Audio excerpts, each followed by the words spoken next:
तो hopefully first part आप सबने देख लिया होगा और इस सेकंड पार्ट के साथ इस चैप्टर को ख़त्म करते हैं और कोशिश करते हैं कि जल्दी से जल्दी इंडियन इकोनॉमिक डेवलपमेंट को ख़त्म कर दें। आज के पार्ट में डिस्कस करेंगे बचे हुए चैप्टर के बारे में जो कि हम लोगों ने स्टार्ट करा है, chapter number 1 Indian economy on the eve of independence. Video को लाइक जरूर कर देना और पहले वाले वीडियो को भी शेयर करना और इसको भी शेयर करना, तभी इस सीरीज में मजा आएगा। तो चलो अब आज का वीडियो स्टार्ट कर लेते हैं और देखते हैं इस चैप्टर में और क्या बचा है। Let's start guys. चलिए डिस्कस करते हैं बचे हुए वो 4 पार्ट्स जो इस चैप्टर को कंप्लीट करने में हमारी मदद करेंगे। तो सबसे पहली चीज जो हमने आज पढ़नी है वो है foreign trade under the British rule. हमने 3 टॉपिक्स को मेनली चैप्टर में पढ़ना था जो कि हमारा agriculture, industry and foreign trade. Agriculture industry already पढ़ लिया, अब हम बात कर लेते हैं फॉरेन ट्रेड के बारे में। फॉरेन ट्रेड हमने पढ़ ही लिया है कि बेसिकली फॉरेन ट्रेड पूरा का पूरा कंट्रोल कर लिया गया था through discriminatory tariff policy. Discriminatory tariff policy में क्या था कि जो एक्सपोर्ट्स थे रॉ मटेरियल का वो ड्यूटी फ्री करा जा रहा था और फिनिश गुड्स का इंपोर्ट भी ड्यूटी फ्री करा जा रहा था। तो डिस्क्रिमिनेशन देखने को मिला और इंडिया क्या पाया गया वहां पे, net exporter of primary products. Primary products यानी कि रॉ मटेरियल का net exporter and importer of finished goods. Finished goods का इंपोर्टर, इसका मतलब फिर से वही बात कि हमारा सारा रॉ मटेरियल वो लोग ले जाते थे और बना के क्या लाते थे, फिनिश्ड गुड्स। तो हमारी मार्केट पूरी तरीके से कैप्चर कर ली गई थी। Second is monopoly control on India's foreign trade. India के फॉरेन ट्रेड पे पूरा मोनोपोली कंट्रोल हो चुका था और वो मोनोपोली कंट्रोल किधर की साइड था, टुवर्ड्स ब्रिटेन। सारा का सारा ब्रिटिशर्स एक ही तरफ लेके जा रहे थे, वो था ब्रिटेन। लगभग 55 to 60% ट्रेड हमारा ब्रिटेन की तरफ डायरेक्टेड था। इसके बाद surplus trade but only to benefit Britishers. This is a very important point कि at the time of independence हमारा जो BOT था यानी कि बैलेंस ऑफ ट्रेड था वो सरप्लस में था। इसका मतलब हमारे जो एक्सपोर्ट्स थे वो ग्रेटर थे हमारे इंपोर्ट्स से। एक्सपोर्ट्स ग्रेटर थे हमारे इंपोर्ट से। यहाँ पे आपको पता है, आपने मैक्रो इकोनॉमिक्स में पढ़ा है कि वो सरप्लस बैलेंस ऑफ ट्रेड बोला जाता है। अब जो सरप्लस था, पैसा तो आ रहा था, बेनिफिट तो हो रहा था, लेकिन वो सरप्लस सिर्फ और सिर्फ क्यों था, क्योंकि रॉ मटेरियल हमारा बाहर जा रहा था। एज अ होल इकोनॉमी को नुकसान हो रहा था और वो जितना भी सरप्लस था वो ब्रिटिशर्स अपने बेनिफिट के लिए यूज करते थे, अपने वॉर पे लगने वाले इक्विपमेंट्स में यूज करते थे, अपने लिए यूज करते थे। इंडिया को उसका कोई भी बेनिफिट कहीं से भी नहीं मिल रहा था। तो ये बहुत बुरी कंडीशन थी हमारी फॉरेन ट्रेड की, जिसके हिसाब से इंडिया को बहुत बुरे तरीके से एक्सप्लॉइट करा गया और सारे रिसोर्सेज खत्म कर दिए गए। एक क्वेश्चन मुझे पिछली वाली वीडियो में बहुत मिला कि सर ये जितनी चीजें हैं एज इट इज लिखनी है या इन्हें एक्सप्लेन भी करना है। देखिए मैं पॉइंट्स जो बोल रहा हूँ आप एज इट इज एग्जाम में लिख के आइए, बट इसकी डिटेल आप बुक से पढ़िए अपनी और वहां आपको डिटेल्स मिल जाएंगी। जितनी चीजें मैंने बताई हैं, अगर आप इनका नोट्स बना सकते हैं इनके नोट्स लिख के आइए, वेल एंड गुड। अगर आप नहीं बना सकते तो आपकी बुक्स में है, पॉइंट्स को थोड़ा इलेबोरेट करके आओ। पॉइंट्स यही सब लिख के आने हैं, बहुत अच्छे मार्क्स मिलेंगे, बट इलेबोरेट जरूर करना।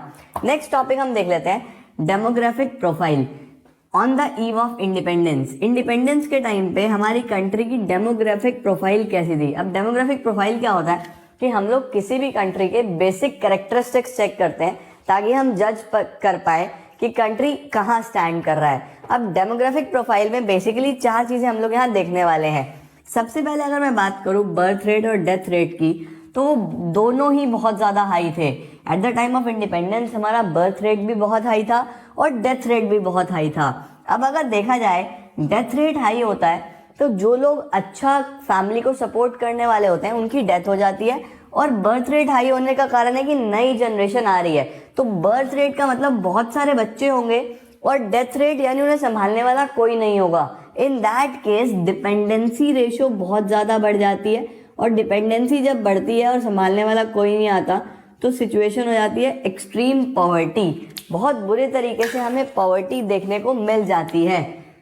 इसके बाद अगर आगे बात करें infant mortality rate. What is infant mortality rate? Death of children below the age of 1 year. 1 साल से कम बच्चों की डेथ होना, वो भी काफी हाई था, काफी ज्यादा हो रहा था उस टाइम पे।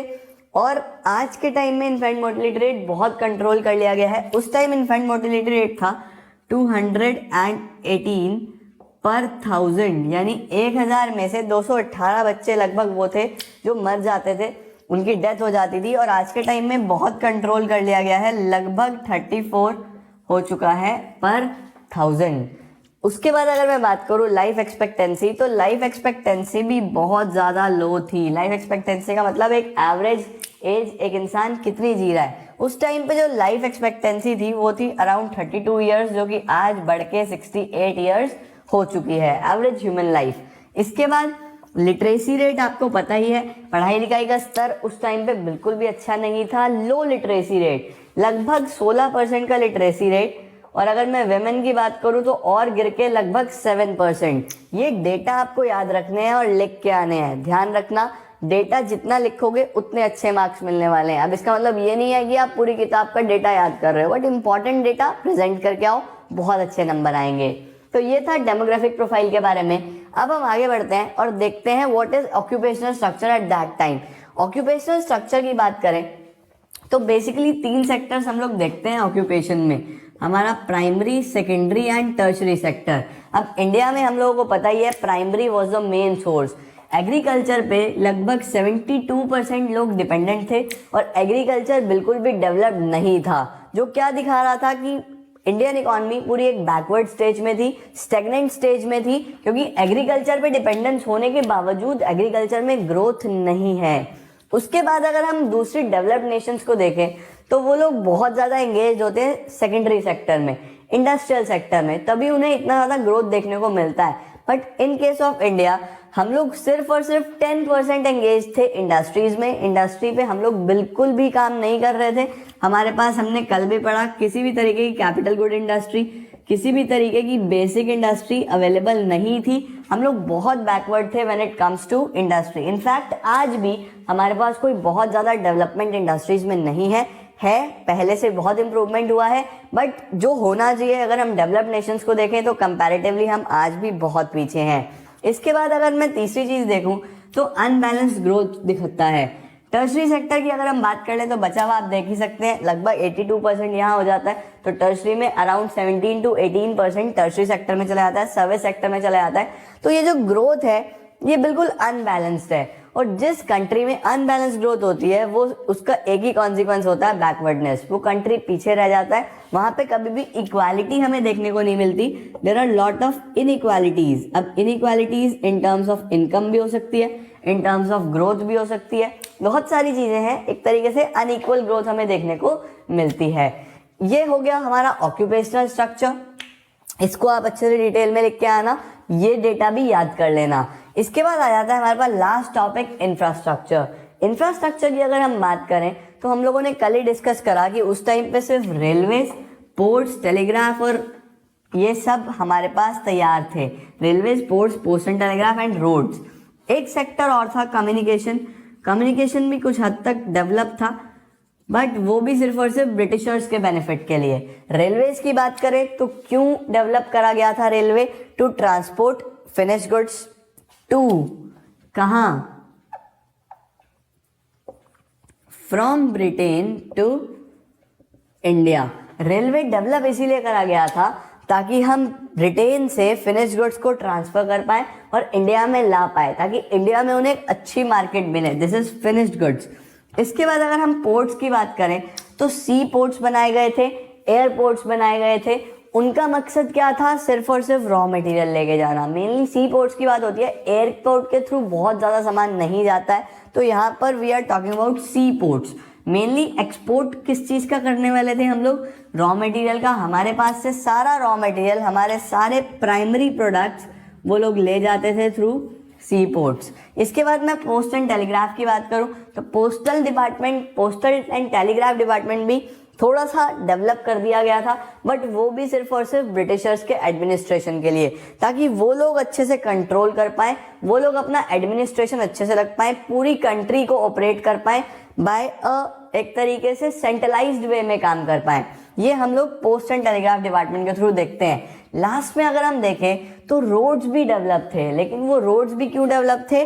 ट्रांसपोर्टेशन के लिए। किस चीज का ट्रांसपोर्टेशन? Raw material. इंडिया में जो रॉ मटेरियल पाया जाता था वो अलग अलग पार्ट्स में पाया जाता था। अब उन अलग अलग पार्ट से सी पोर्ट्स तक ले जाने की जिम्मेदारी जो थी वो थ्रू रोड्स थी। रोड्स के थ्रू लेके जाया जाता था ताकि वो हमारे पोर्ट्स तक पहुंच सके और वहां से वो लोग उसको ब्रिटेन ले जा सके।